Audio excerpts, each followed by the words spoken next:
पोस्टग्रेसक्यूएल, माईसीक्यूएल, Oracle, ये सारे कुछ डेटाबेसेस हमारे पास पड़े हैं, लेकिन फिर भी मैं आपको इंट्रोड्यूस कराऊंगा हमारी फ्रंट एंड की जो हमारे ब्राउजर ने हमें प्रोवाइड की गई है, राइट। उन डेटाबेसेस को हम यूज करेंगे। तो पहली हमारी डेटाबेस वो क्या है, हम डिस्कस करेंगे इंडेक्स डीबी के ऊपर, जो कि काफी बड़ा स्टोरेज है जिसके अंदर हम सारा कुछ स्टोर कर सकते हैं। हमारी फाइल्स हो गई, वीडियोस हो गई, इमेजेस हो गई। तो इस वीडियो में डायरेक्टली आपको वीडियोस अंदर इमेजेस स्टोर करके बताऊंगा कि भाई उस लेवल के हेवी फाइल्स को हम कैसे हमारे इन ब्राउजर में ही, दैट इज हमारे क्लाइंट साइड में हम स्टोर करेंगे, that too with the help of the database provided by your browser, that is index DB, right. तो इस वीडियो में ना एक और चीज मैं आपको बताना चाहूंगा कि ये हमारे कैमरा वाली जो एप्लीकेशन प्रोजेक्ट हमने की थी उसमें हमारा एक पार्ट कवर हुआ था, तो उसमें अच्छी खासी यूज केस है। तो इस वीडियो में आपको क्या मानना है वही कोड हम दोबारा लिखेंगे, वही इंडेक्स डीबी के ऊपर हम इन डेप्थ बातें करेंगे। वर्जन हो गया, स्टोरेज हो गया, कैसे एक्सेस करना, कैसे स्टोर करना, तो ये सारा कुछ हम उस प्रोजेक्ट के पाथ से रिट्रीव करके हम यूज करेंगे उन सभी को। तो इसमें आपको कोड को ना बस एक एब्स्ट्रैक्शन लेवल पे मान के चलना है कि भाई मेरे पास वीडियो आ जाएगा, ठीक है, मेरे पास वीडियो आ जाएगा, मुझे बस स्टोर करना है, मेरे पास इमेज भी आ जाएगी, मुझे बस उसे लेकर स्टोर करना है। तो आपको ये थोड़ी बहुत एब्स्ट्रैक्शन वाली बातें लेके चलनी है कि भाई मुझे नहीं पता कहाँ से कैसे आ रही है, लेकिन मेरे पास आ जाएगी, मुझे उस फाइल को लेके मुझे स्टोर करना है, बस इतनी सी सिंपल सी बात आपको याद रखनी है। एंड देन आपका जो इंडेक्स डीबी है वो एंड टू एंड इंप्लीमेंट हो जाएगा। हमारे आपको गैलरी वाली जो रिट्रीव करना जो पार्ट है आपकी डीबी से, वो पार्ट भी हम करा के आपको बता देंगे। तो आई होप, चलिए स्टार्ट करते हैं इस वीडियो को। यहाँ पे सबसे पहले क्या हम बात करते हैं, हम बात करेंगे अभी हमारे बिल्ड करेंगे। तो सबसे पहले क्या हम आज के पार्ट में हम बिल्ड करेंगे हमारी गैलरी वाली एप्लीकेशन। तो गैलरी वाली फीचर हम आज इंप्लीमेंट करेंगे, फाइन।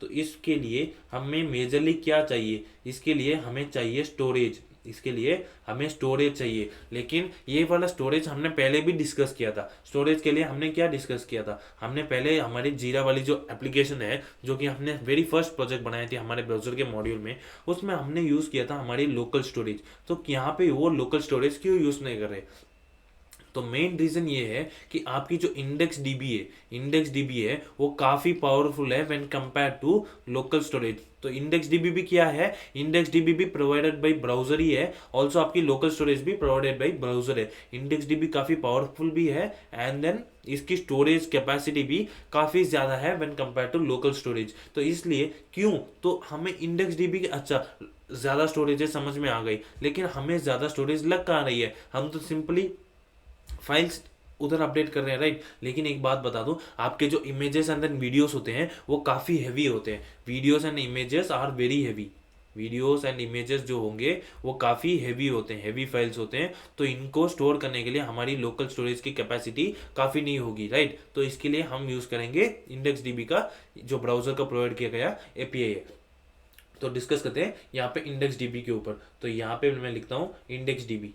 तो इंडेक्स डीबी क्या है, बेसिकली एक क्लाइंट साइड स्टोरेज है, एक क्लाइंट साइड, यहाँ पे ब्राउजर लिख देता हूँ इन ब्रैकेट्स में, ताकि आपको पता लगे कि आप ये कोई नया चीज़ नहीं है, ये हम कहीं से इंपोर्ट वगैरह भी नहीं कर रहे हैं, जो हमें हमारा ब्राउजर प्रोवाइड करता है हर सिस्टम के लिए, सेम वही चीज़ को मैं यूज़ कर रहा हूँ। यहाँ पे ये है क्लाइंट साइड स्टोरेज, ये है मेरी client side storage. And then आप यहाँ पे large volumes of data store कर सकते हो, लार्जर वॉल्यूम ऑफ डेटा को आप आराम से इस जगह पे स्टोर कर सकते हो, large volume of data, fine. यहाँ पे काफी ज्यादा डेटा आप स्टोर कर सकते हो। एंड देन आपकी जो इंडेक्स डीबी है ना, ये थोड़ी इवेंट ड्रिवन है, दैट इज यहाँ पे इवेंट्स का काम होता है। बेसिकली इवेंट्स के थ्रू आप अपना ऑपरेशंस बेसिकली परफॉर्म करते हो। ऑल्सो एक और चीज कि ये जो है एसिंक्रोनस होता है, आपकी जो भी टास्क परफॉर्म होगी वो एसिंक्रोनस होगी, दैट इज आपका जो कोड का जो फ्लो रहेगा वो नॉन ब्लॉकिंग रहेगा। आपकी यूआई को कोई भी इसके कारण disturbance and then user experience इसके कारण खराब नहीं होगा, फाइन। तो ये एसिंक्रोनस है एंड देन ये नॉन एसिंक्रोनस के कारण नॉन ब्लॉकिंग कोड ऑफकोर्स रहेगा। तो ये हमने टॉप व्यू पे कुछ बात कर ली। तो बेसिकली इसमें क्या ही होता है, थोड़ा बहुत की वैल्यू पेयर जैसा ही फाइन होता है, थोड़ा बहुत हमारा ऑब्जेक्ट जावास्क्रिप्ट का ऑब्जेक्ट जैसा होता है, उसके साथ रिलेट करने वाली ही वैसी ही कुछ चीज़ होती है। तो की वैल्यू पेयर्स में कुछ काम होता है। तो की होगी हमारी यूनिक की, हम डिफाइन कर लेंगे, तो आराम से उसके हिसाब से हम कोई भी वैल्यू में कोई भी चीज़ रख सकते हैं। तो वैल्यू में क्या क्या हम रख सकते हैं, कॉम्प्लेक्स ऑब्जेक्ट्स रख सकते हैं, काफ़ी कॉम्प्लेक्स लेवल के ऑब्जेक्ट हो सकता है, या फिर ये और भी क्या कर सकते हैं हम, वीडियोस डाल सकते हैं, इमेजेस डाल सकते हैं, ऑडियो डाल सकते हैं, ब्लॉब्स के फॉर्म में हम डायरेक्टली कोई भी डेटा टाइप में, दैट इज ब्लॉब वाले डायरेक्टली उस डेटा टाइप में डालो, या फिर कोई भी हाई लेवल की हाई स्टोरेज वाली फाइल्स भी स्टोर कर सकते हो, राइट। तो क्लाइंट साइड में आपके पास काफ़ी पावरफुल टूल है इंडेक्स डीबी, ताकि आप स्टोर कर सको अपने high volumes of data easily इसके थ्रू, राइट।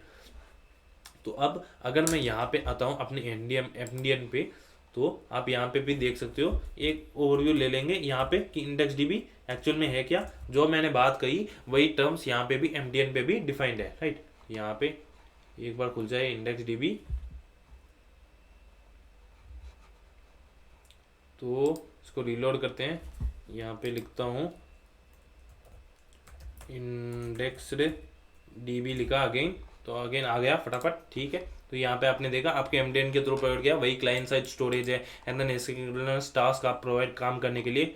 तो यहाँ पे हाई परफॉर्मेंस वगैरह दैट इज काफ़ी पावरफुल है व्हेन कंपेयर टू आपकी वेब स्टोरेज में क्या था, आपकी local storage and then session storage, जो हमने पहले बात की थी वो वाले डेटाबेसेस। तो इंडेक्स डीबी आपकी बेसिकली एक डेटाबेस है। इंडेक्स डीबी क्या है, आपकी एक डेटाबेस है। यहाँ पे आप देख सकते हो सिंक्रोनस भी है, एसिंक्रोनस भी है, लेकिन सिंक्रोनस काम हम प्रोवाइड नहीं करेंगे, राइट। हम करेंगे एसिंक्रोनस काम, ताकि हमारा यूआई जो है वो ब्लॉक ना हो सके, ठीक है। तो यहाँ पे आप रिट्रीव, मॉडिफाई, जो सारा कुछ हम एक नॉर्मल डेटाबेस के साथ करते हैं वो सारा कुछ इस डेटाबेस के थ्रू हम करेंगे, ठीक है।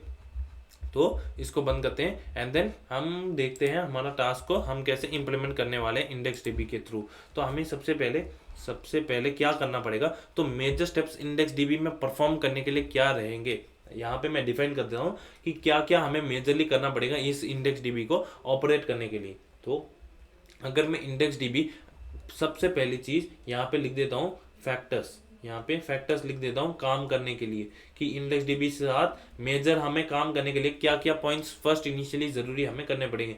सबसे पहली बेसिक है, काफी बेसिक तीन चीजें हैं, उन्हीं को हम फॉलो करेंगे। ओपन है डेटाबेस, हमें सबसे पहले एक डेटाबेस तो ओपन करना पड़ेगा जिसके अंदर हम अपना काम परफॉर्म करेंगे, वरना स्टोर किसके अंदर करें। तो एक डेटाबेस को आपने ओपन कर लिया, ठीक है। उसके बाद क्रिएट ऑब्जेक्ट स्टोर क्या है, इस एक हमारे पास एक और डेटा टाइप जैसा है, दैट इज एक स्टोरेज टाइप है ऑब्जेक्ट स्टोर करके। तो ऑब्जेक्ट स्टोर क्या रिलेट करेगा, जैसे कि आपको पता है आपकी एसक्यूएल में हो गया, एसक्यूएल में आपके पास क्या टेबल्स है, एसक्यूएल में क्या है आपके पास टेबल्स फॉर्म में रिप्रेजेंटेशन है, राइट। तो यहाँ पे हम क्या करेंगे, ऑब्जेक्ट स्टोर को क्रिएट करेंगे एंड देन इसके अंदर हम इंसर्ट करेंगे, राइट। इसके अंदर हम मॉडिफिकेशन परफॉर्म करेंगे। तो एंड देन नेक्स्ट चीज क्या है हमारे पास है मेक ट्रांसैक्शंस। यहाँ पे मेक ट्रांजैक्शन, हमारे डेटाबेस के साथ हम ट्रांजैक्शन करेंगे किस चीज़ का, ताकि हम हमारे परफॉर्म कर सके ऑपरेशंस को, हम परफॉर्म कर सके ऑपरेशंस को। किस तरह के ऑपरेशंस, जैसे कि हमारे डेटा को ऐड करना हो गया, डेटा ऐड, रिमूवल, रिट्रीवल, यहाँ पे रिट्रीवल लिख दो या फिर रिमूवल लिख दो, ये सारा कुछ मॉडिफिकेशन जो हम करना चाहते हैं हम अपने ट्रांजैक्शन करेंगे परफॉर्म ऑपरेशंस को परफॉर्म करने के लिए, राइट।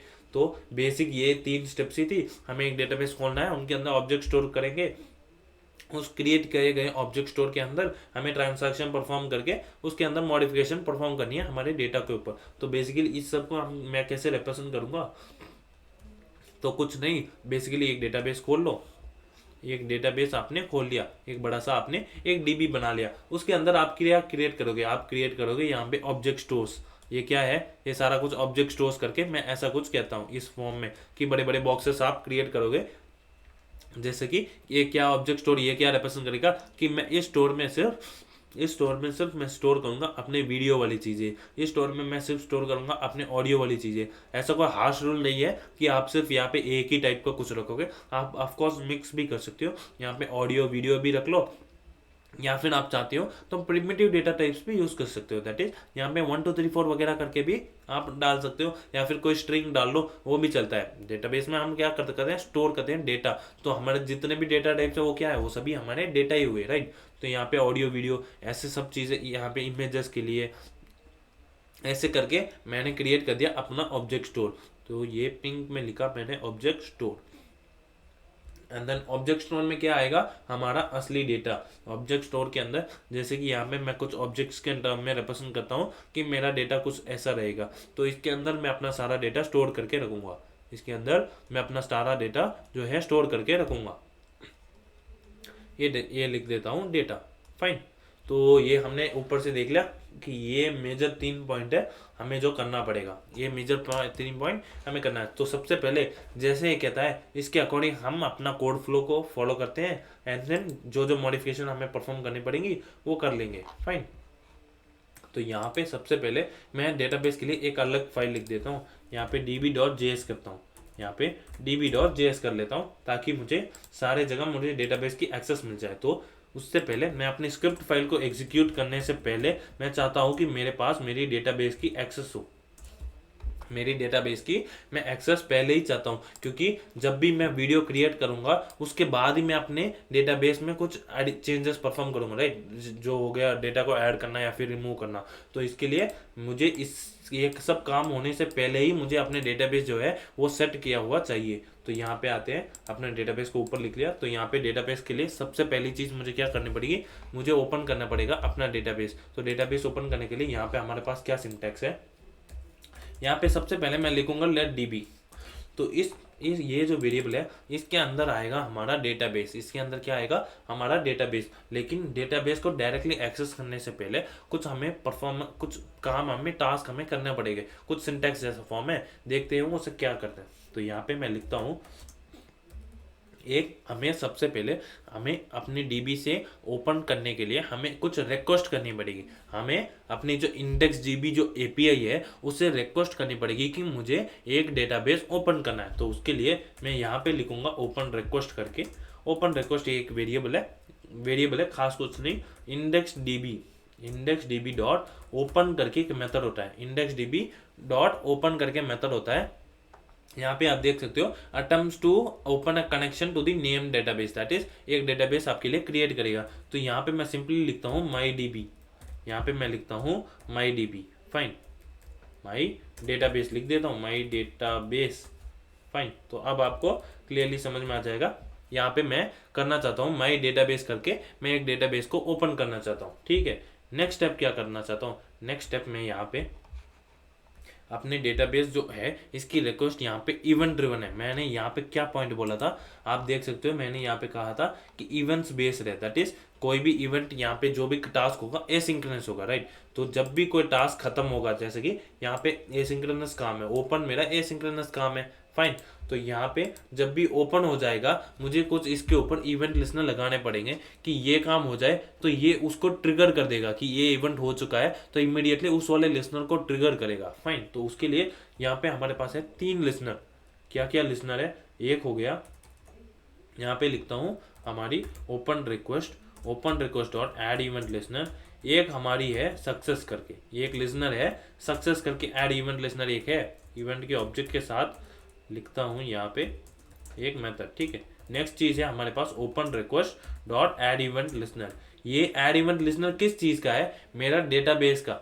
यहाँ पे मैं क्या कर रहा हूँ, अपनी डेटाबेस जो है वो ओपन कर रहा हूँ, तो उसको ओपन करने के लिए यहाँ पे लिस्नर है कि जब मेरा जो डेटाबेस है अगर वो ओपन हो जाए तो यहाँ पे सक्सेस के फॉर्म, अगर कोई भी एरर के बगैर ओपन हो जाता है तो यहाँ पे सक्सेस ट्रिगर होगा, अगर कोई एरर आता है तो यहाँ पे एरर वाला लिस्नर ट्रिगर हो जाएगा, यहाँ पे एरर वाला जो इवेंट है वो ट्रिगर हो जाएगा। एंड देन दूसरी चीज क्या है, open request dot add event listener. Third क्या है, थर्ड है मेरी अपग्रेड नीडर करके एक तीसरी चीज है, यहाँ पे इवेंट लिखा एंड देन इसके अंदर ऑब्जेक्ट लिख दिया। फाइन। तो सबसे पहली चीज, जब भी मेरी डेटाबेस जो है ओपन हो जाएगी तो इमीडिएटली मेरी सक्सेस वाली जो इवेंट है वो ट्रिगर हो जाएगा। उसके बाद अगर कोई एरर आया तो मेरी एरर हो जाएगी, ये वाली लाइन जो है ट्रिगर हो जाएगी। यहाँ पे लिख देता हूँ कंसोल डॉट लॉग, यहाँ पे करता हूँ कंसोल डॉट लॉग करके डीबी, यहाँ पे लिखता हूँ DB success and then similarly यहाँ पे डीबी एरर एंड देन इस जगह पे इसको नीचे लेके आके डीबी अपग्रेडेड। फाइन। तो यहाँ पे आप देख सकते हो कि अगर सक्सेस ओपन हो गया तो सक्सेस इवेंट ट्रिगर होगा, अगर मेरा एरर नहीं है, अगर एरर आता है तो एरर ट्रिगर हो जाएगा, अगर अपग्रेड हो गया मेरा डेटाबेस तो अपग्रेड हो जाएगा। फाइन। तो यहाँ पे इसको एक बार खोल के देखते हैं, यहाँ पे स्क्रिप्ट, यहाँ पे index.html खोला एंड देन इसको ओपन विथ लाइव सर्वर करता हूँ। अभी के लिए कुछ भी नहीं हुआ, अभी के लिए कुछ भी नहीं हुआ। यहाँ पे अगर मैं इंस्पेक्ट पे जाता हूँ तो कंसोल डॉट लॉग खोलता हूँ, यहाँ पे आया कंसोल डॉट लॉग में, यहाँ पे पहले कुछ एरर नहीं है। आप देख सकते हो सबसे पहले क्या हुआ, सबसे पहले मेरे डीबी अपग्रेडेड आ गया, लेकिन मेरा डीबी जो है वो सक्सेस है, मेरी डेटाबेस जो है वो परफेक्टली खुल चुकी है। मेरा डेटाबेस खुलने में कोई एरर नहीं है, मेरे डेटाबेस एकदम परफेक्टली खुल चुकी है, उसमें कोई एरर नहीं है। लेकिन यहाँ पे डीबी अपग्रेडेड क्यों आ रहा है? मैंने तो कुछ अपग्रेड वगैरह कुछ किया ही नहीं है। तो देखते हैं, सबसे पहले उस पॉइंट पे जाने से पहले देख लेते हैं यहाँ पे एप्लीकेशन में क्या सच में हमारा डेटाबेस क्रिएट हुआ या नहीं। तो यहाँ पे आया इंडेक्स डीबी में, इंडेक्स डीबी में यहाँ पे क्या है, माई डेटाबेस। इंडेक्स डीबी के अंडर में यहाँ पे आप देखोगे, इंडेक्स डीबी के अंदर जाता हूँ, यहाँ पे है मेरे पास माई डेटाबेस करके लिखा हुआ है। अगर मैं इसको क्लिक करता हूँ तो यहाँ पे मेरा डेटाबेस जो है सक्सेसफुली ओपन हो चुका है। एंड देन यहाँ पे इसके ऊपर वर्जन है 1, इस पॉइंट को नोट करना, यहाँ पे वर्जन है 1। एंड देन ऑब्जेक्ट स्टोर जो है वो है 0, क्योंकि मैंने कोई भी ऑब्जेक्ट स्टोर क्रिएट नहीं किया, मैंने कोई भी ऑब्जेक्ट स्टोर जो है क्रिएट नहीं किया। फाइन, तो हमने देख लिया कि मेरा डेटाबेस जो है सक्सेसफुली ओपन हो चुका है। अब बात करते हैं यहाँ पे डीबी अपग्रेडर करके क्यों आया, डीबी जो है अपग्रेडर करके क्यों आया। ठीक है, तो फिर अगेन चलता हूँ अपने कोड बेस में, अपने पहले नोटबुक में चलता हूँ, इस पॉइंट को एक्सप्लेन करता हूँ कि यार सबसे पहले जब भी आप अपना डेटाबेस को खोलोगे, whenever you open your database, आप जब भी ओपन अपनी डेटाबेस को ओपन करोगे तो सबसे पहली चीज कि ओपन करने से पहले, सक्सेस इवेंट कॉल होने से पहले, द वेरी फर्स्ट टाइम जब आप डेटाबेस को क्रिएट करोगे तब आपकी वर्जन भी आपकी थी 1। तो आपकी डेटाबेस जो ओपन हुई थी, आपकी डेटाबेस जो ओपन हुई थी उसका वर्जन था 1, उसका वर्जन था 1। मैंने यहाँ पे, अगर आप यहाँ पे मेरी कोड में चेक करो तो मैंने कहीं पे भी वर्जन मेंशन नहीं किया। अगर db.js में आप देखोगे यहाँ पे मैंने कहीं भी 1 2 3 4 मेंशन नहीं किया। एक्चुअल में वर्जन आता है कहाँ पे, आप अपनी वर्जन को अपग्रेड भी कर सकते हो। आपकी डेटाबेस में ये फीचर है कि आप आपकी अपग्रेड, जो आपकी जो वर्जन है अपनी डेटाबेस का, उसको अपग्रेड भी कर सकते हो। अगर मैं यहाँ पे मैं ओपन करते वक्त ही वर्जन कहाँ पे दूंगा, मैं अपनी ओपन डेटाबेस में यहाँ पे कमा डाल के मेरी सेकंड पैरामीटर क्या होगी, यहाँ पे क्या लिखा आ रहा है, यहाँ पे लिखा आ रहा है वर्जन।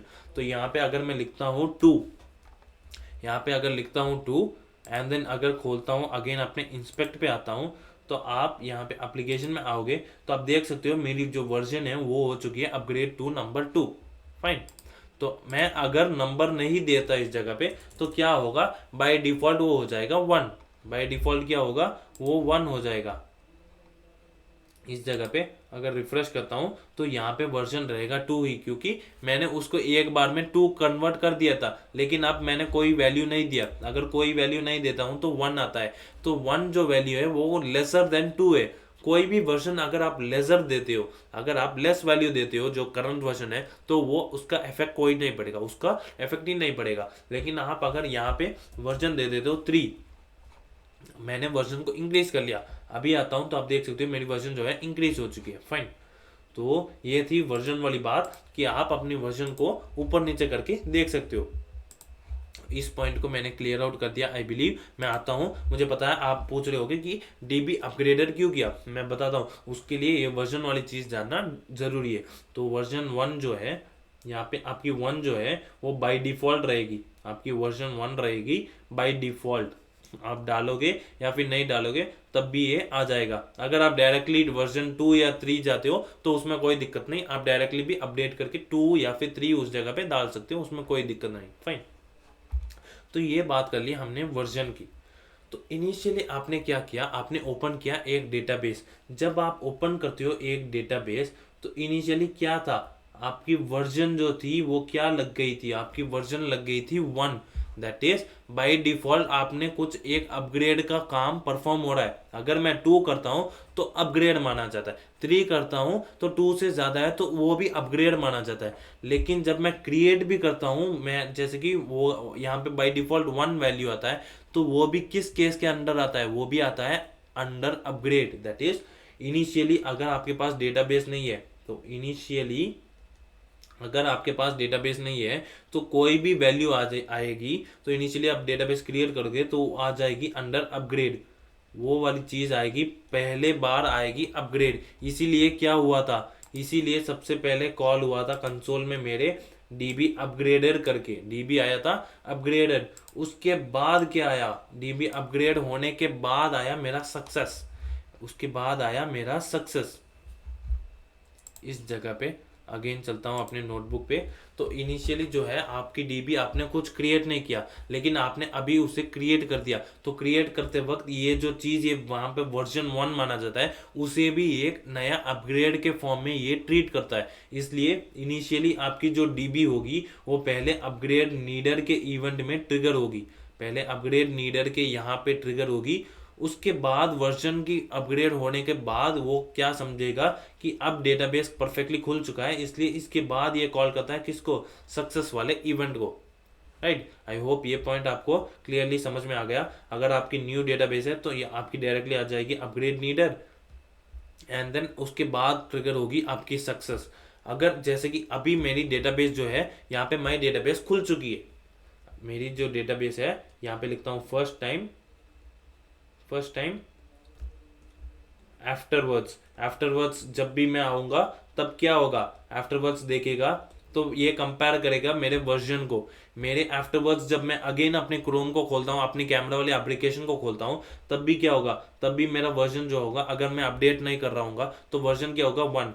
तो ये वाला कंपेयर करेगा किसके साथ, पहले वाले के साथ। तो पहले वाले के साथ कंपेयर करने पे सेम वैल्यू है, तो सेम वैल्यू है तो अपग्रेड हुआ है क्या, नहीं हुआ है। तो फिर मैं वापस अपग्रेड नीडर को कॉल क्या करूं, मैं डायरेक्टली किसको कॉल करूंगा, सक्सेस को ट्रिगर कर जाऊंगा, मैं डायरेक्टली सक्सेस को ही ट्रिगर करूंगा। इसके बाद अगर मैं इसके बाद लिखता हूं, कुछ टाइम के बाद अगेन आता हूं एंड देन इसके बाद वर्जन 2 करता हूं, तो अब क्या होगा, बाय डिफॉल्ट कैसे अपग्रेड परफॉर्म होगा, अपग्रेड हुआ परफॉर्म, एंड देन इसके बाद काम होगा सक्सेस का अगेन ट्रिगर होगा।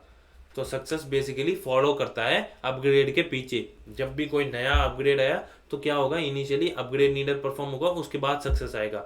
अगर आपका वर्जन अपडेट ही नहीं हुआ, जैसे कि इस केस में मैंने कहा था 1-1 दोनों कंपेयर हुए सेम है, तो अपग्रेड नीडर ट्रिगर नहीं होगा, डायरेक्टली सक्सेस पे चला जाएगा। फाइन, तो आई होप आपको ये वाली पॉइंट समझ में आ गई। यहाँ पे आता हूँ console.log में, यहाँ पे आप देख सकते हो ये वाली चीज़। अगर मैं यहाँ पे इस चीज़ को अगर रिलोड करता हूँ, अपने एप्लीकेशन को रिलोड करता हूँ, तो मेरी यहाँ पे आ गई डीबी अपग्रेड। यहाँ पे खोलता हूँ इस जगह को, ये जो 3 है इसे रिमूव करके यहाँ पे एक बार इंस्पेक्ट में अपनी डेटाबेस को डिलीट कर देते हैं। अपनी डेटाबेस को किया मैंने डिलीट डेटाबेस, ओके। जो पहले जो भी डेटाबेस है सारा कुछ रिमूव कर देते हैं एंड देन क्लीनली देखते हैं, सारा कुछ हम क्लीनली देखते हैं नए सिरे से। तो इस जगह को डिलीट डेटाबेस, ओके फाइन। तो ये मेरा जो डेटाबेस है डिलीट हो चुका है, इंडेक्स डीबी में कुछ नहीं है। अभी मैं करता हूँ रिलोड किया मैंने, यहाँ पे माई डेटाबेस करके क्रिएट हो चुका है, कंसोल में आया तो आप देख सकते हो DB upgrade and then DB जो है सक्सेस कर रही है, DB upgrade and then DB success, fine. And then अभी आता हूँ अगेन अपने एप्लीकेशन, इस जगह को अगर अगेन मैं करता हूँ रिलोड, तब जाते हैं कंसोल में, तो अब आपने क्या देखा, अब आप देख सकते हो यहाँ पे क्या है, यहाँ पे है सिर्फ डीबी सक्सेस, यहाँ पे है सिर्फ डीबी सक्सेस। क्यों, क्योंकि जब मैं इनिशियली क्रिएट कर रहा था, मेरी जो है वर्जन 1 को भी वो बाय डिफॉल्ट एक अपग्रेड की तरह कंसिडर करता है। इसके लिए उसने पहले क्या किया था, अपग्रेड नीडर भी प्रिंट किया था एंड देन उसके बाद सक्सेस प्रिंट किया। अब के केस में उसने क्या किया, अब जो रिलोड करता हूँ उसने वो गया था एप्लीकेशन में, एप्लीकेशन में माई डेटाबेस के पास गया था, माई डेटाबेस में उसने वर्जन के साथ कंपेयर किया, दोनों वर्जन सेम है, इसलिए इसने अपग्रेड नीडर को छोड़ दिया एंड देन सिर्फ डीबी सक्सेस को ही एनकाउंटर किया। आई होप आपको ये वर्जन वाली जो चीज़ है ये समझ में आ गई। अगर आप लोअर वर्जन पास करते हो तो कुछ इफेक्ट नहीं पड़ेगा, नया डेटाबेस क्रिएट नहीं होगा, जो करंट है वही चलता जाए, वही चल रहा होगा, राइट। तो इसको करता हूँ क्लोज, इस चीज़ को अगेन करता हूँ, ठीक है। तो हमने वर्जन वाली चीज़ जो है वो पॉइंट हमने समझ लिया। अगर डायरेक्टली एरर आ जाती है तो ये वाली चीज़ें जो है एनकाउंटर हो जाएगी, डायरेक्टली एरर वाली पॉइंट है वो एनकाउंटर हो जाएगी। तो वर्जन वाली थोड़ी सी समझना इंपॉर्टेंट भी था कि ताकि आपकी जो फ्लो है इंडेक्स डीबी का कैसे काम कर रहा है। तो हमने थोड़ी थियोरेटिकल एस्पेक्ट में जान लिया कि वर्जन कैसे काम करता है हमारे इंडेक्स डीबी में, फाइन। यहाँ पे नेक्स्ट चीज़ मैं क्या करूँगा, सबसे पहले मुझे क्या करना था, मैंने एक ओपन रिक्वेस्ट किया एंड देन मैंने डेटाबेस को ओपन कर लिया। तो मुझे अब उस डेटाबेस की एक्सेस चाहिए, जो कि मैं क्या कर रहा था, मुझे चाहिए था उसकी डेटाबेस के एक्सेस, यहाँ पे db नाम का वेरिएबल मैंने डिक्लेयर किया है, तो मैं चाहता था कि ये जो वैल्यू है ये आ जाए इस db के अंदर। तो उसके लिए मुझे क्या करना पड़ेगा, इनिशियली क्या होता है जब मेरा वर्जन 1 होता है तो क्या होगा, यहाँ पे अपग्रेड नीडेड में आएगा, तो इस जगह पे ही मेरा जो db है वो क्रिएट होगा, इस जगह पे ही मेरा db क्रिएट हुआ होगा। तो उसका रिजल्ट मुझे कहाँ से मिलेगा, मुझे इस पॉइंट से ही मिलेगा। तो यहाँ पे मैं क्या करूँगा, db is equal to open request, जो रिक्वेस्ट है इंडेक्स डीबी का, उस रिक्वेस्ट के रिजल्ट नाम की एक प्रॉपर्टी है, उसके अंदर से मुझे मिल जाएगा जब भी अपग्रेड नया क्रिएट होगा, उसके बाद मुझे यहाँ पे एक्सेस मिल जाएगा रिजल्ट के प्रॉपर्टी में, एंड मैं सेट कर दूंगा। फाइन, तो ये हो गया initially dB upgraded and also for initial dB creation, तो ये पॉइंट भी लिख देता हूँ। फाइन, तो यहाँ पे पहली बार क्रिएट किया तो यहीं पे असाइन हो गया, यहीं पे असाइन हो गया, एंड देन इस जगह पे नेक्स्ट बार आप अगेन रीलोड करते हो तो आपका क्या ट्रिगर हुआ था, क्या आपका अपग्रेड नीडर ट्रिगर हुआ था, नहीं हुआ था, तो आपने सक्सेस में उसके बाद क्या होता है डायरेक्टली सक्सेस आता है, लेकिन आपकी जो डीबी है ये अभी भी वैल्यू वही की वही है, अनडिफाइंड ही है।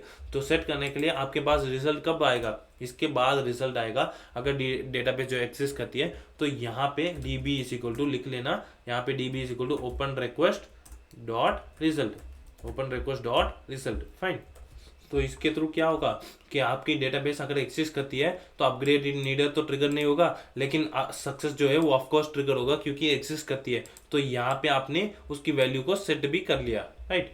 तो आई होप आपको ये वाला पॉइंट डीबी को एक्सेस करने का समझ में आ गया कि किस तरह से हमने एक्सेस किया। नेक्स्ट, तो हमने क्या किया, हमने पहली टास्क खत्म कर दी। पहली टास्क क्या थी हमारी, ओपन डेटाबेस, ओपन है डेटाबेस करके हमने ओपन कर लिया। नेक्स्ट टास्क क्या है, क्रिएट ऑब्जेक्ट स्टोर। तो ऑब्जेक्ट स्टोर क्या है, एक बड़े से डेटाबेस में एक छोटे छोटे बॉक्सेस मान लो ऑब्जेक्ट स्टोर की, जो कि मैं इंडिविजुअली रिप्रेजेंट करना चाहता हूँ। जैसे कि एसक्यूएल में हो गया हमारा टेबल्स, तो उस फॉर्म में हम रिप्रेजेंट करते हैं। वेरस अगर आप बात करोगे मोंगोडीबी में, मोंगोडीबी में कैसा होता है, कलेक्शंस होता है, राइट। यहाँ पे ऊपर ये टर्म ये भी लिख लेता हूँ, आपके मोंगोडीबी में क्या होगा, ऑब्जेक्ट स्टोर है इंडेक्स डीबी में, आपकी मोंगो में होगा कलेक्शन के फॉर्म में। तो इसी चीज़ को मैं यहाँ पे ऐसे ऑब्जेक्ट स्टोर में रेफर करते हैं हम हमारे इंडेक्स डीबी में, ठीक है। तो यहाँ पे अब आता हूँ, अभी मुझे क्रिएट करना है अपनी ऑब्जेक्ट की स्टोर। तो ऑब्जेक्ट की स्टोर आप सिर्फ और सिर्फ क्रिएट कर सकते हो अपने अपग्रेड नीडर में। ऑब्जेक्ट स्टोर कहाँ पे क्रिएट हो सकती है, ये पॉइंट भी नोट कर लेना। आपकी जो ऑब्जेक्ट स्टोर है वो कहीं और पे नहीं, सिर्फ आपकी अपग्रेड नीडर में क्रिएट हो सकती है। ये हो गई सेकेंड पॉइंट, लिख देता हूँ। फर्स्ट हमने क्या किया था, हमने ओपन ए डेटाबेस कर लिया था, यहाँ पे ओपन ए डेटाबेस कर लिया, ठीक है। तो नेक्स्ट थी हमारी, यहाँ पे नीचे आता हूँ, अभी सेकेंड पॉइंट है हमारी क्रिएटर डेटाबेस। तो हम करेंगे डेटाबेस को object store, I am extremely sorry, यहाँ पे हम क्या करेंगे, क्रिएट ऑब्जेक्ट स्टोर। इसको स्पेलिंग एरर अभी आना था, ठीक है।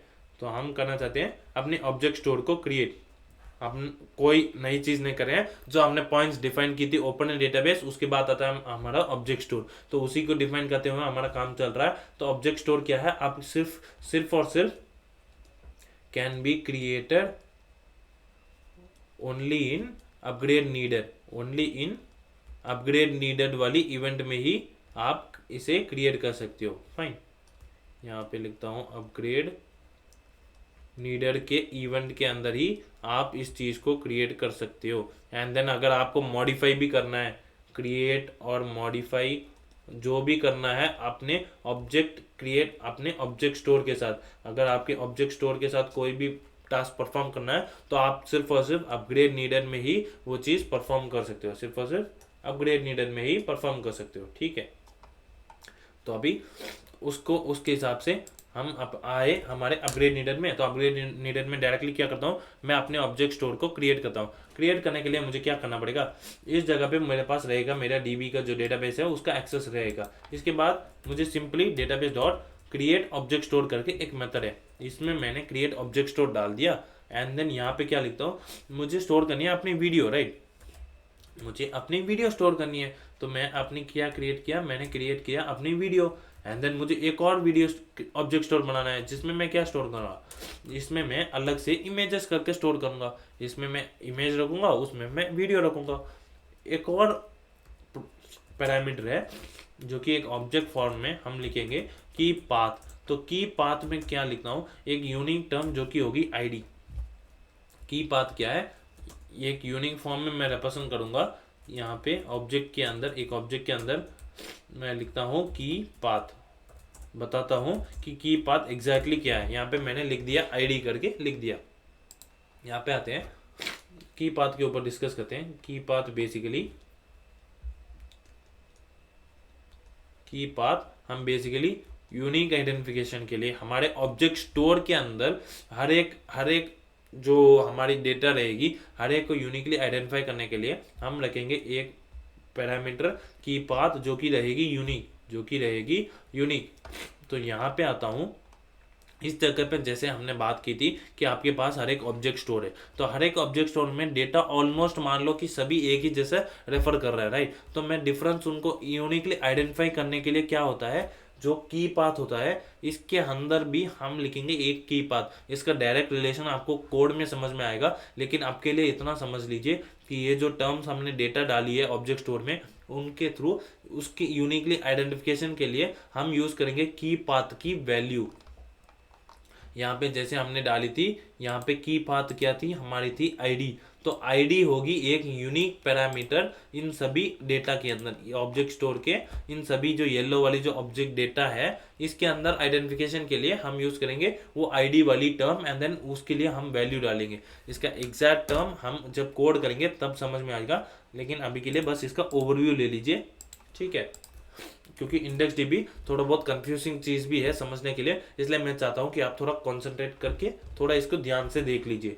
तो मैंने ओपन किया, ओपन करके बाद अपने डेटाबेस जो उसको क्रिएट कर लिया, ऑब्जेक्ट स्टोर क्रिएट कर लिया, क्योंकि मैं सिर्फ उसे अपने जो अपग्रेड नीडर है सिर्फ उसके अंदर क्रिएट कर सकता हूँ, राइट। तो मैंने क्रिएट कर लिया। अभी आता हूँ अपने यहाँ पे एंड देन इंस्पेक्ट करके देखता हूँ क्या मेरी ऑब्जेक्ट स्टोर जो है वो क्रिएट हो चुकी या नहीं। तो इसकी साइज को थोड़ी कम कर लेते हैं। यहाँ पे आता हूँ एप्लीकेशन में, माई डेटाबेस। तो माई डेटाबेस को मैं खोलता हूँ, माई डेटाबेस को खोला, रिफ्रेश डेटाबेस। तो डेटाबेस को रिफ्रेश किया, कुछ असर पड़ा नहीं शायद, एक बार रिलोड भी कर लेते हैं, ठीक है। इसको इंस्पेक्ट करते हैं। यहाँ पे आता हूँ अपने एप्लीकेशन में, एप्लीकेशन में माई डेटाबेस खोला, माई डेटाबेस में यहाँ पे रिफ्रेश डेटाबेस, कुछ काम हुआ नहीं, देखते हैं क्या दिक्कत है। यहाँ पे क्रिएट ऑब्जेक्ट स्टोर एकदम परफेक्ट हुआ, ठीक है। एंड देन यहाँ पे ओपन रिक्वेस्ट डेटाबेस आ गया। एक बार कंसोल डॉट लॉग करके देख लेंगे अपनी डीबी को कंसोल डॉट लॉग किया। यहाँ पे कंसोल में आया, मेरी जो है ये हुई नहीं, तो क्यों नहीं हुई ये प्रिंट, तो इसको एक बार बंद कर लेते हैं, अगेन खोलते हैं। यहाँ पे index.html में आया, db.js लिंक है, ठीक है। एंड देन ये काम सारे परफॉर्म होगी। आता हूँ अपने index.html में, इसको again open with live server किया, कर लेंगे, डीबग कर लेंगे, कोई दिक्कत नहीं है। डेवलपमेंट ऐसी होगी, डेवलपमेंट को डीबग करके ही हम जान सकते हैं। तो console.log में आया, यहाँ पे receiving end does not exist, ठीक है। तो अगेन आता हूँ एप्लीकेशन में, माई डेटाबेस के यहाँ आया, रिफ्रेश डेटाबेस किया, एक बार डिलीट कर देते हैं, एक बार डिलीट करके अगेन इसको कर लेते हैं, एक बार रिलोड किया, फाइन। एंड देन अभी आता हूँ अपने माई डेटाबेस में। तो अभी आप देख सकते हो, तो ये काम इनिशियली करना पड़ता है, राइट। इनिशियली जब आप क्रिएट करते हो, अपने कोड लिखते हो, क्योंकि हम साइमल्टेनियसली यहाँ पे यूआई पे भी खुला हुआ था, तो डायरेक्टली परफॉर्म करने के लिए कुछ दिक्कत आ गई। तो आप क्या करना, कोड करके इसको ऑब्जेक्ट स्टोर को यहाँ पे लिख लेना अपग्रेड नीडर के अंदर। एंड देन यहाँ पे जब आप खोलोगे तो माई डेटाबेस के अंदर यहाँ पे क्या है, मेरे पास इमेज भी है एंड देन वीडियो भी है। तो आप यहाँ पे देख सकते हो, यहाँ पे लिखा आ रहा है की पाथ। बेसिकली ये की पाथ ही होगा यूनिक आइडेंटिफिकेशन के लिए, कि इस वैल्यू, इस की के थ्रू मैं हर एक ऑब्जेक्ट, हर एक डेटा जो आप सामने स्टोर करोगे उसको मैं रेफर करूंगा। यहाँ पे जो की पाथ आएगा, इस की पाथ में दैट इज यहाँ पे है वैल्यू आईडी, की पाथ कि जो यहाँ पे टर्म दी है आईडी, इसकी आईडी के अंदर कुछ वैल्यू आएगा, वो वैल्यू क्या रहेगा इस डेटा के अंदर, उसके थ्रू हम रेफर करेंगे। ऑफ कोर्स ये वाली पॉइंट अभी के लिए सेंस नहीं करेगी, हम डायरेक्टली कोड करते हैं तब आपको ऑटोमेटिकली ये पॉइंट जो है समझ में आ जाएगी। फाइन, तो यहाँ पे इस पॉइंट को हटाया, हमारी जो ऑब्जेक्ट स्टोर है वो क्रिएट हो चुकी है। यहाँ पे स्क्रिप्ट में आता हूँ एंड देन डायरेक्टली अपने डेटाबेस में जो है कुछ ट्रांजैक्शन प्रोवाइड करना है। अभी हमारा काम क्या है, अभी हमारा काम मेजर जो काम है ट्रांजैक्शन, तो यहाँ पे ऑब्जेक्ट स्टोर हो गया, मेक डेटाबेस हो गया, मेक ट्रांजैक्शंस। क्योंकि ये नया थोड़ा इंडेक्स डीबी थोड़ा सा कॉम्प्लेक्स लगेगा, इसलिए मैं आराम से समझा रहा हूँ ताकि हर एक फ्लो आपको अच्छे से समझ में आ जाए, both on the theoretical aspect भी एंड देन प्रैक्टिकल एस्पेक्ट पे भी, हम जैसे प्रोजेक्ट को बिल्ड ही कर रहे हैं, राइट। तो यहाँ पे आता हूँ, सबसे पहले मैं क्या करूँगा, इस जगह पे इसको कमेंट आउट कर देता हूँ। इसको कमेंट आउट किया एंड देन मैं स्टोर करना चाहता हूँ अपने वीडियो को। तो वीडियो को स्टोर करने के लिए इस जगह पे मेरे पास सबसे पहले मैं बस एक कंडीशन लगा दूंगा इफ डीबी करके, कि मेरे पास अगर डीबी एग्जिस्ट करती है तभी मैं उसके ऊपर काम करूंगा ताकि कुछ एरर ना आ जाए। फाइन, तो यहाँ पे डाउनलोड वाले टास्क को कमेंट आउट किया। यहाँ पे मैं करता हूँ अपने फर्स्ट ट्रांजैक्शन को लेता हूँ, यहाँ पे लेट डीबी ट्रांजैक्शन लिखा। यहाँ पे क्या करूँगा, अपनी डीबी डॉट ट्रांजैक्शन क्या करता हूँ, ट्रांजैक्शन में लिखता हूँ अपनी जो ऑब्जेक्ट स्टोर का नाम है, उसकी जो नेम हमने की थी, यहाँ पे क्या नेमिंग की थी, यहाँ पे की थी वीडियो। मैं अभी चाहता हूँ अपनी वीडियो को स्टोर करना, राइट। तो यहाँ पे वीडियो लिखा एंड देन कॉमा करके यहाँ पे एक टाइप, क्या टाइप होगी, दो टाइप्स होती है, एक होती है रीड ओनली, दूसरी होती है रीड एंड राइट। आप जो ऑपरेशन परफॉर्म करोगे या तो सिर्फ रीड करना चाहते हो या तो फिर रीड एंड राइट करना चाहते हो, दैट इज आप कुछ डेटा को मॉडिफाई करना चाहते हो तो रीड राइट, आप सिर्फ रीड करके कुछ डेटा को डिस्प्ले करना चाहते हो तो रीड। यहाँ पे मैं लिखूंगा रीड राइट लिखा मैंने, तो इसकी ट्रांजैक्शन कर लो। तो ट्रांजैक्शन बेसिकली क्या है, ये टर्म आता है वो जो ट्रेडिशनल हम अपने डेटाबेसेस में करते हैं एसक्यूएल वगैरह में, उस टर्म का मैं यहाँ पे एक बार डिफाइन भी कर लेता हूँ, क्योंकि कई बार हमें पता भी नहीं होता कि ट्रांजैक्शन का मीनिंग क्या है। तो ट्रांजैक्शन बेसिकली क्या है, आप कोई भी ऑपरेशन परफॉर्म करते हो ना, जो कोई भी ऑपरेशन परफॉर्म करते हो वो फॉल करेगा किस कैटेगरी के, या फिर ऑल सक्सेस में होगा, आपकी जो भी काम होगी ऑल सक्सेस में होगी या फिर ऑल फेल में होगी। इस चीज़ को थोड़ा और एलाबरेट करते हैं, एक एग्जांपल के थ्रू देखते हैं। मान लीजिए आप एक बैंक में काम कर रहे हो, राइट। आप एक बैंक में, आपके पास एक अकाउंट है, तो आप कुछ मनी उसके अंदर डिपॉजिट कर रहे हो या फिर आप कुछ मनी उधर से आप विड्रॉ कर रहे हो, राइट। तो आप चाहते हो कि आप एक ट्रांजैक्शन परफॉर्म कर रहे हो किस चीज़ का, कि भाई मैं अपने अकाउंट में मनी को डिपॉजिट कर रहा हूँ, अपने अकाउंट में मनी को डिपॉजिट कर रहा हूँ। तो बीच में कुछ सर्वर एरर या फिर कोई भी एरर आ गया ना, तो उसके कारण कहते हैं कि इसने, कि पर्सन 1 ने, ये हो गया मेरा बैंक, ये है मेरा बैंक, ये है मैं, ये हूँ मैं, तो ये हो गया पर्सन।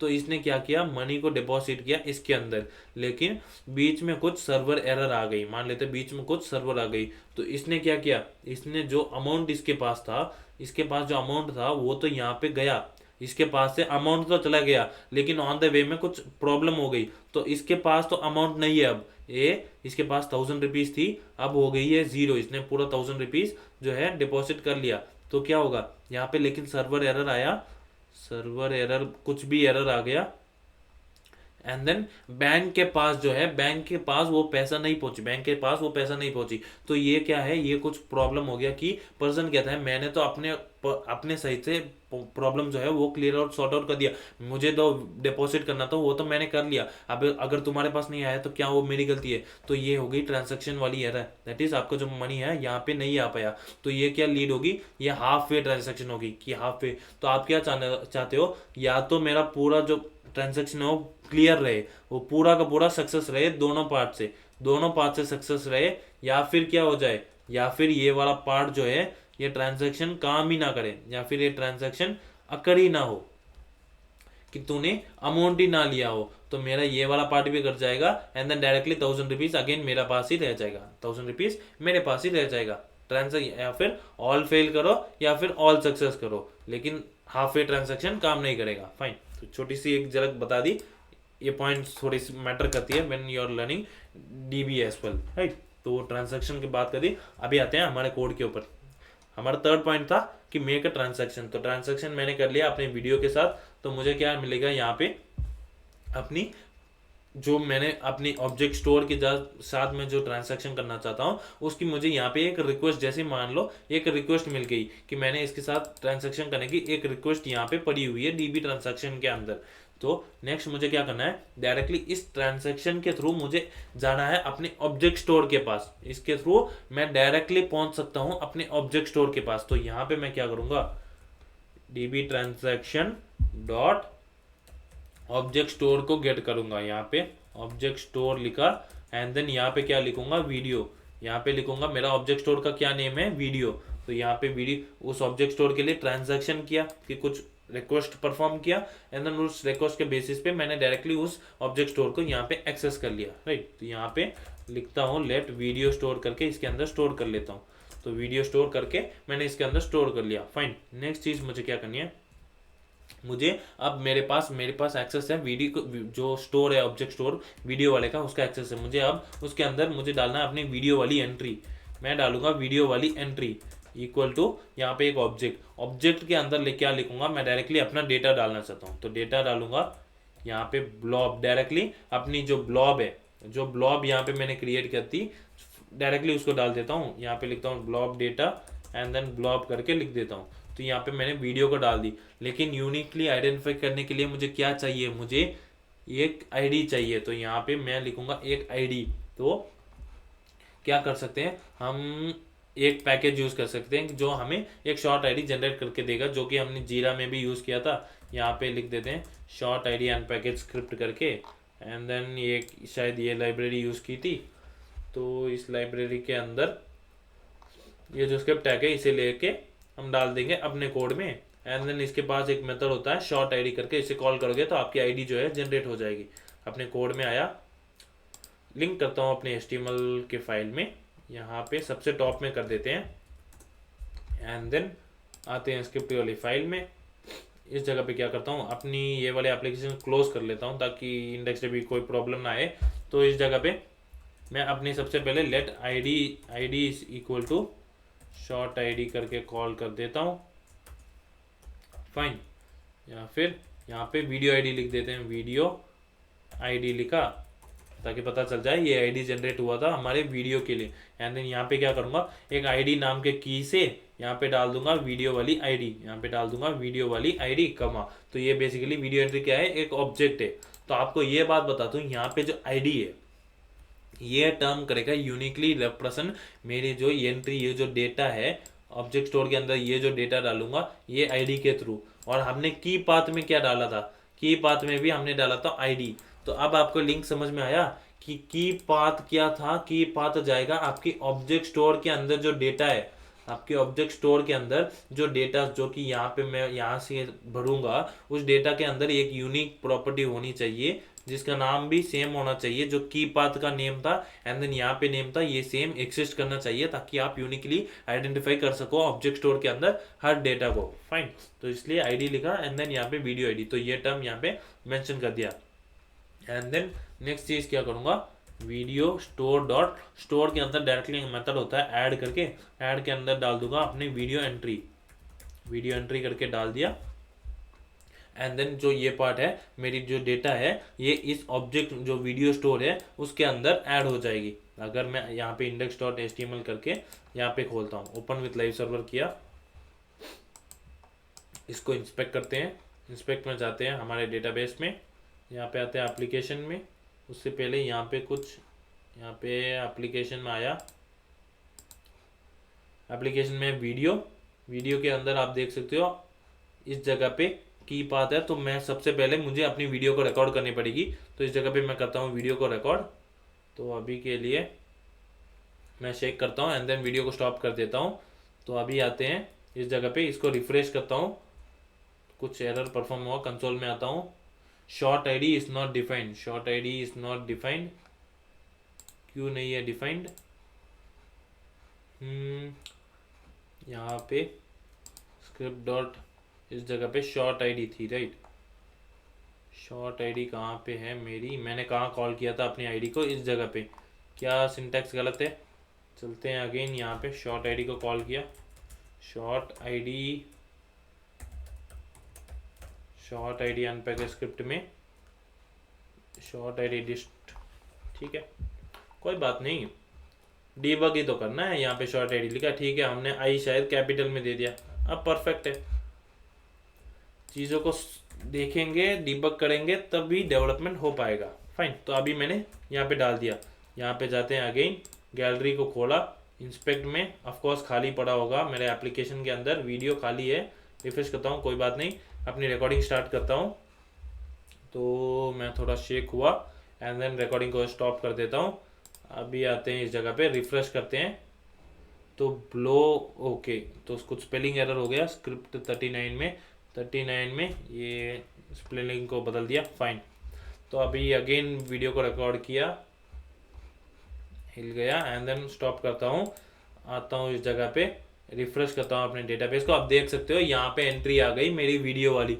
यहाँ पे मेरे पास की कौन सी है, की पाथ में यहाँ पे क्या डाला, मैंने डाला आईडी एंड देन यहाँ पे क्या है, यहाँ पे मेरी वैल्यू में दो प्रॉपर्टीज, एक है मेरी ब्लॉब की डेटा, दूसरी है मेरी आईडी। तो इसने क्या किया, इसने की पाथ को ले लिया, की पाथ थी मेरी आईडी, तो इस डेटा के अंदर आईडी नाम की एक पैरामीटर एक्स्ट्रा होनी चाहिए इस ऑब्जेक्ट के अंदर। तो यहाँ पे आईडी थी, इसकी जो वैल्यू है इसको लेके यहाँ पे डाल दिया, ताकि यूनिकली जो है अपने डेटा को डिफाइन कर सके, यूनिकली जो है रिप्रेजेंट कर सके।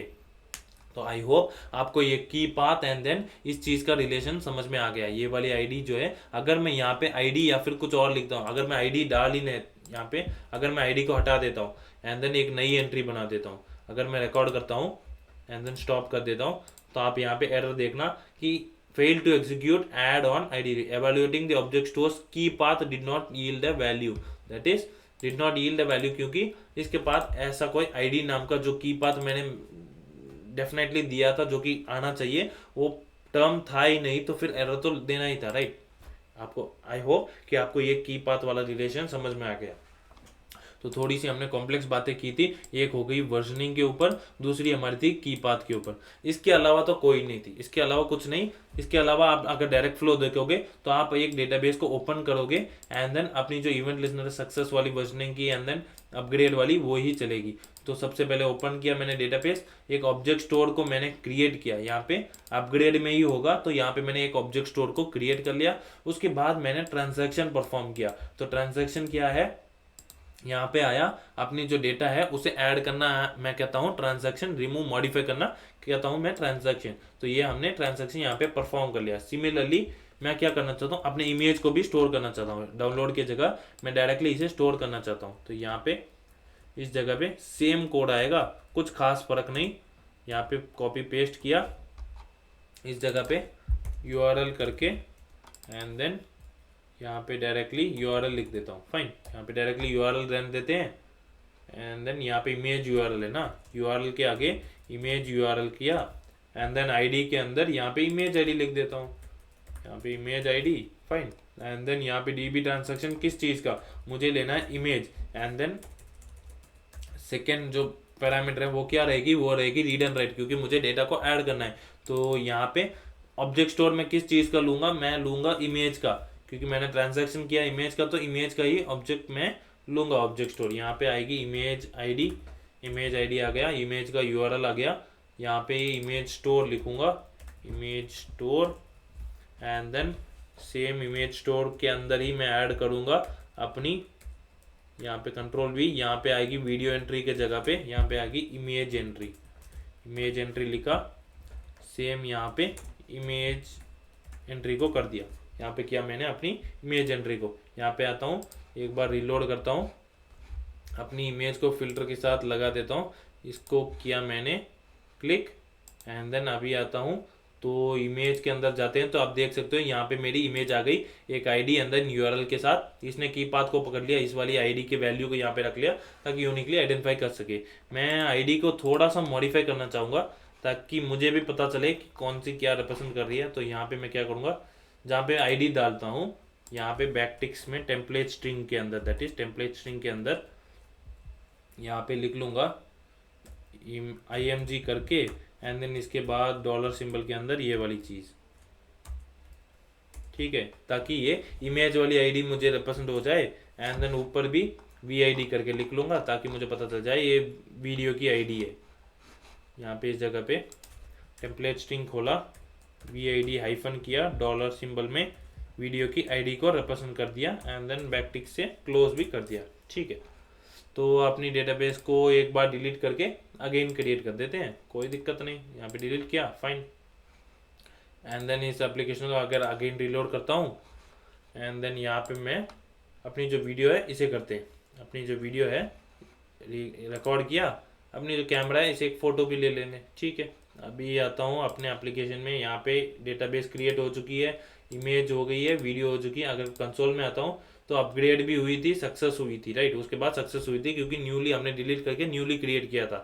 आता हूँ यहाँ पे इमेज एंड देन वीडियो का ऑब्जेक्ट स्टोर क्रिएट किया, वीडियो के अंदर एक एंट्री है एंड देन सिमिलरली मेरे इमेज के अंदर भी एक एंट्री है, फाइन, ग्रेट। और आपकी बार IMG एंड देन VID के साथ डाला गया। सबसे पहले चीज़ यहाँ पे भी मैं लिखूंगा इफ DB, अगर मेरी DB एक्सेस करती है तभी मुझे कुछ काम जो है वो परफॉर्म करना है, तभी मुझे कुछ काम परफॉर्म करना है। तो सबसे पहले यहाँ पे मैं क्या लिखूंगा, मैं लेऊंगा सबसे पहले एक ट्रांजैक्शन। मुझे क्या करना है, यहाँ पे भी जो डेटा है उसे रिट्रीव ही करना है, यहाँ पे भी डेटा जो है उसे रिट्रीव करना है। उसके लिए सारी वीडियोस एंड देन सारी इमेजेस लूंगा। सबसे पहले सभी वीडियोस लूंगा, वीडियोस रिट्रीवल, एंड देन क्या करूंगा, उसके बाद इमेजेस रिट्रीवल, उसके बाद करूंगा सिंपली अपनी इमेजेस वाली को रिट्रीवल, ठीक है। तो यहाँ पे डिफाइन करते हैं, सबसे पहले ट्रांजैक्शन करते हैं, let DB transaction, DB transaction किया इज इक्वल टू, यहाँ पे लिखता हूँ DB dot transaction, DB dot transaction, DB का एक्सेस मिल गई तो ट्रांजैक्शन भी हो जाएगा। पहली मैं ट्रांजैक्शन लेना चाहता हूँ वीडियो की ट्रांजैक्शन ले लिया, इस जगह फिल करनी थी। तो वीडियो रिट्रीवल के लिए हमने ट्रांजैक्शन किया वीडियो के साथ, वीडियो वाली ऑब्जेक्ट को लिया, वीडियो स्टोर लिखता हूँ, वीडियो स्टोर लिखा is equal to DB transaction dot object store, जैसे हमने पहले ट्रांजैक्शन किया था सेम सिंटैक्स है। यहाँ पे आ जाएगा वीडियो, यहाँ पे आ जाएगा वीडियो। एक पैरामीटर हम मिस कर रहे हैं ऊपर, यहाँ पे हम क्या करना चाहते हैं, यहाँ पे सिर्फ रीड ओनली करना चाहते हैं, यहाँ पे हम सिर्फ रीड ओनली चाहते हैं, कोट्स में डबल कोट्स में आ गया, फाइन। तो यहाँ पे रीड ओनली किया। इसके बाद मैं क्या करना चाहता हूँ, जितने भी मेरे वीडियोस हैं सारा कुछ मैं एक्सेस करना चाहता हूँ। उसके लिए मैं क्या करूँगा, सिंपली लेट, यहाँ पे उससे पहले वीडियो स्टोर के ऊपर मैं क्या करना चाहता हूँ, गेट ऑल, वीडियो स्टोर में गेट ऑल करना चाहता हूँ। अपनी जितने भी वीडियो वाली डेटास हैं उन सभी को ले लो। उसके लिए मुझे रिटर्न में क्या मिलेगी, एक वीडियो रिक्वेस्ट मिलेगी, एक वीडियो की रिक्वेस्ट मिलेगी, राइट। एंड देन उस रिक्वेस्ट के लिए ये एक इवेंट वाली, ये एक इवेंट ड्रिवन होगी। यहाँ पे ये क्या होगी, इवेंट ड्रिवन, दैट इज जब ये काम हो जाएगा उसके बाद ये मेरी एक इवेंट लिसनर सक्सेस के नाम पे ये ट्रिगर हो जाएगी। तो यहाँ पे क्या लिखूंगा, video request dot on success लिख सकते हो। एक और सिंटैक्स, ये सिंटैक्स में भी हम लिख के देख लेंगे ताकि हमें ये सिंटैक्स भी आ जाए। तो ऑन सक्सेस लिखा मैंने, यहाँ पे इवेंट का ऑब्जेक्ट एंड देन यहाँ पे एक कॉल बैक, तो यहाँ पे आ गया हमारा कॉल बैक। तो जब भी ये जो गेट ऑल करेगा, ये जितना भी डेटा है हमारे वीडियो वाले ऑब्जेक्ट स्टोर के अंदर, जब भी वो डेटा लेके आएगा तो ये ऑन सक्सेस वाले इवेंट को क्या करेगा, ट्रिगर कर देगा। तो इमीडिएटली मुझे क्या मिलेगा, यहाँ पे वीडियो वाली रिजल्ट मिल जाएगी, वीडियो की रिजल्ट मिल जाएगी, उसकी एक ऑब्जेक्ट वीडियो या फिर वीडियो रिजल्ट की, यहाँ पे वीडियो रिजल्ट मिल जाएगी। तो वीडियो रिजल्ट के अंदर मुझे क्या, किसके थ्रू एक्सेस मिलेगा, जो रिक्वेस्ट किया था, जिसने भी रिक्वेस्ट किया था उसके रिजल्ट में आ जाएगा मेरा रिजल्ट।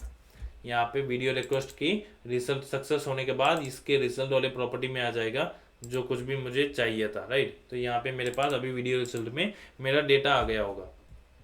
कंसोल डॉट लॉग करके देखते हैं वीडियो रिजल्ट को कंसोल डॉट लॉग किया, यहाँ पे आता हूँ इंस्पेक्ट में कंसोल डॉट लॉग एंड इसको अगेन एक बार रिलोड करते हैं।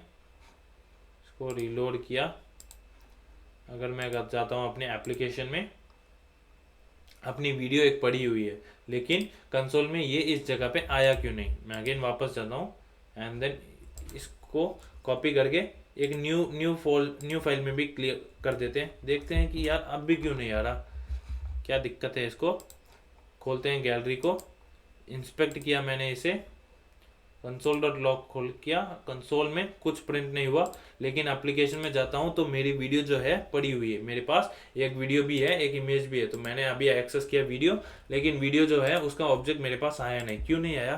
क्योंकि आपकी जो पेज यहाँ पे लोड हो रही है ना, ये जो पेज लोड हो रही है इसका कुछ टाइम लगता है। तो उसके लिए मैं यहाँ पे क्या करता हूँ, उस टाइम को घुमाने के लिए सिंपली यहाँ पे क्या करूँगा, यहाँ पे लिख लूँगा, एक सेट टाइम आउट कर लूँगा, एक डमी सेट टाइम आउट कर लूँगा, ताकि ये जो मेरा टाइम ट्रैवल हो ये यूज़र को पता भी ना चले, इस तरह का टाइम हो। एंड देन मेरे को डॉक्यूमेंट का जो फ्लो है वो भी यहाँ पे लोड हो जाए, डॉक्यूमेंट का जो फ्लो है वो भी लोड हो जाए। अगर मैं इस केस में आता हूँ यहाँ पे, अभी आके देखता हूँ, अभी मैंने किया रिलोड एंड देन अभी देखता हूँ, तो आप देख सकते हो यहाँ पे एक ऑब्जेक्ट जो है वो आ चुका है। इसमें आप देख सकते हो आपकी जो डेटा थी वो आ गई, राइट। तो आई होप कि आपको एक अच्छी सही इन्फॉर्मेशन मिल गई हमारे स्टोरेज के अराउंड, दैट इज हमारे ब्राउजर का स्टोरेज के अराउंड। तो आप भी इसको इंप्लीमेंट करके देख सकते हैं अपने एंड से, कुछ नॉर्मल सा डेटा भी आप डाल के अपने एंड से टेस्ट करके इनकी फंक्शनलिटीज अंदर इनकी पावर्स को आप टेस्ट कर सकते हो। तो इस वीडियो में इतना ही, मिलते हैं हमारे नेक्स्ट वीडियो में। Thank you.